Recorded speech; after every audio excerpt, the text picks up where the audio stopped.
Good evening. You're listening to Luscombe's Choice on Resonance 104.4 FM. The subject of this evening's show is the Happy Mondays' second album, Bummed, which was released in 1988 on Factory Records and produced by legendary Joy Division producer Martin Hannett. This evening you will hear selections from the Warner Records 2007 re-release, which includes the numerous dance remixes. Their frontman and noted lyricist Shaun Ryder was kind enough to give me an interview earlier this week, and this is what he had to say. Well, Bummed, it sounded and still sounds like very individual and unusual. What were you and the band listening to at the time? What was I listening to at Bummed? God, all sorts, everything, you name it. You know, the same as what we were always listening to. Everything, Motown, dance music, hip-hop, rock, you know, whatever. Tom Jones. Yeah, well, you said, I think you were quite once as saying you wanted to be the Sly and the Family Stone of Salford. So was Sly and the Family Stone a big influence? It was the Sly and Family Stone of Salford, but we was definitely listening to the Sly and Family Stone and Parliament and everything else. And did you choose to work with Martin Hannett? Well, we would have chose to work with Martin. I mean, you know, we got asked, do you want to work with Hannett? So we said, yeah, but, you know, being massive George Division fans, you know, it was Hannett, wasn't it?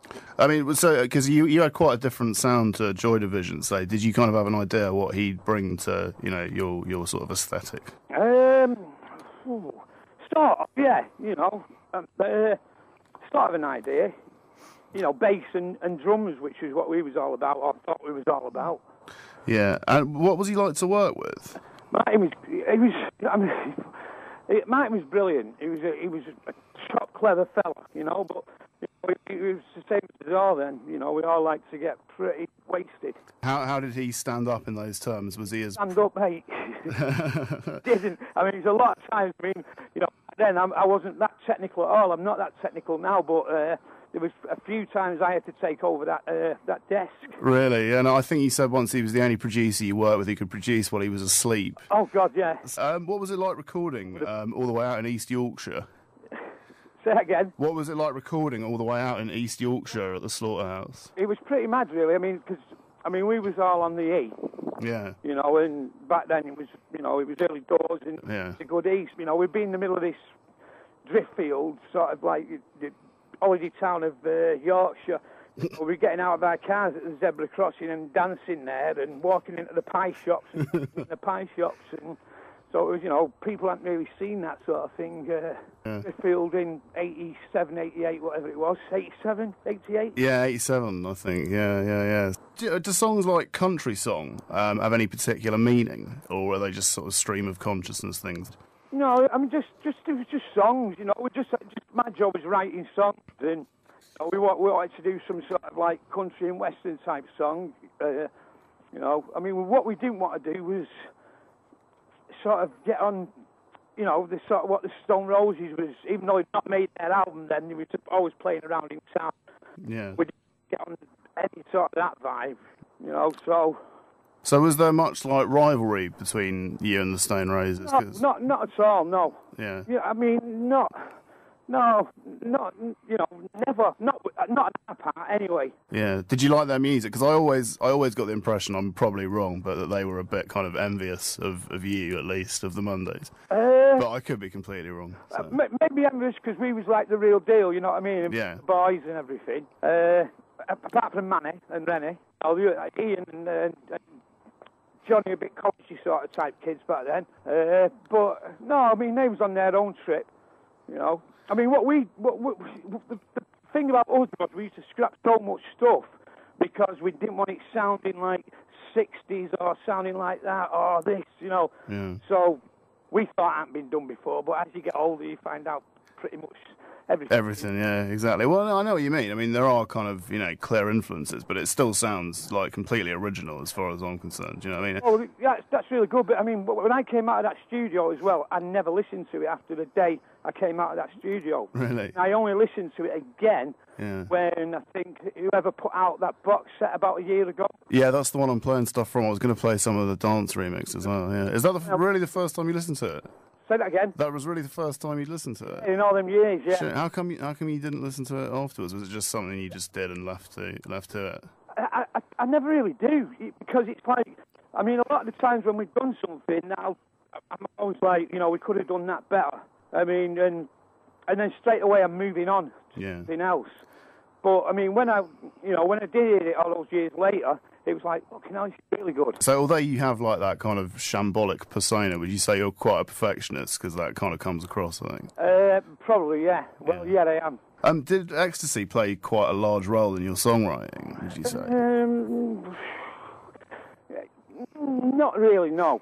Yeah. I mean, are those kind of like what thoughts and ideas you had before you started like taking it like, in large pretty amounts? much. Yeah. I mean, apart from it might have loosened us up a little bit on what can I say? On using, I don't know, getting a bit more dancey. You know what I mean? Yeah. But as the songwriting goes, no, I didn't really have much of a influence on it. Yeah, I mean, because you're known to be like a great lyricist. I mean, how much musical direction did you give the band, and how much involvement did you have with the sound? Well, I mean, I'd say I gave them a lot of direction. Yeah, I have a lot of direction. I mean, we was all pretty amateur, back then. Mm. I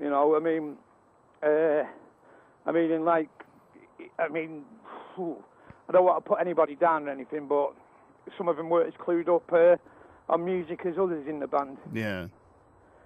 So would you say it was like you and Bez that had like the most? No. No.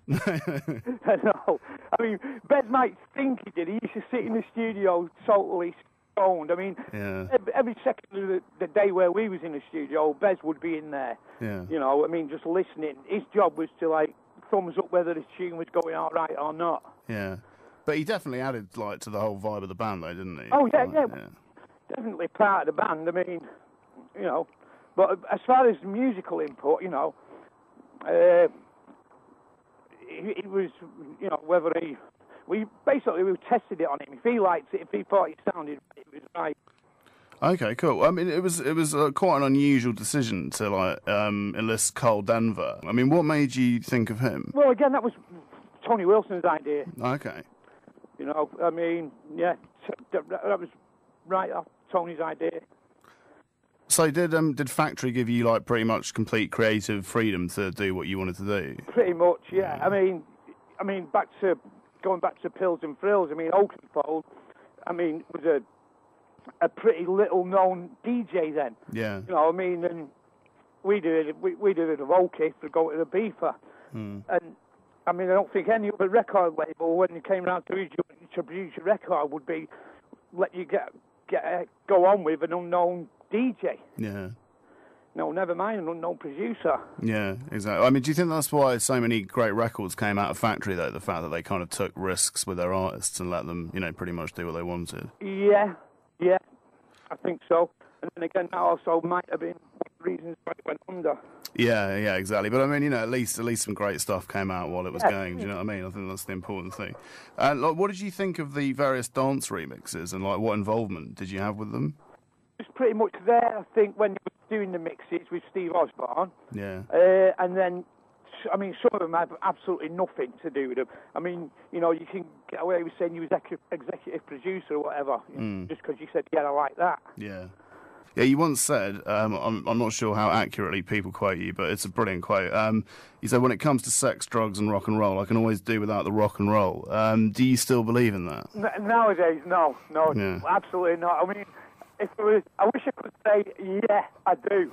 But no, not anymore. No, the drugs are pretty much finished for me, and that ain't a lot of bullshit as well. It's just, gets you sooner or later. No, exactly. I mean, do you find you sound like you've come out of it fairly well, though. Compared with a lot of people, No, I'm really good. I'd be happier. Excellent. So, at the time, what was the kind of idea with getting the band together? The idea was really not doing a proper job. Yeah. To make loads of money and stay wasted. Yeah. Well, I think you did pretty well on all counts there. You didn't do too bad. So, yeah. And out of all the albums, like, which one do you like the most? Pills and Frills and Bummed. Yeah. And shall I plug me new one that's coming out? Please do, yeah. Brilliant, you know. So, what? I mean, how do you think the band are different now from when you were with the original?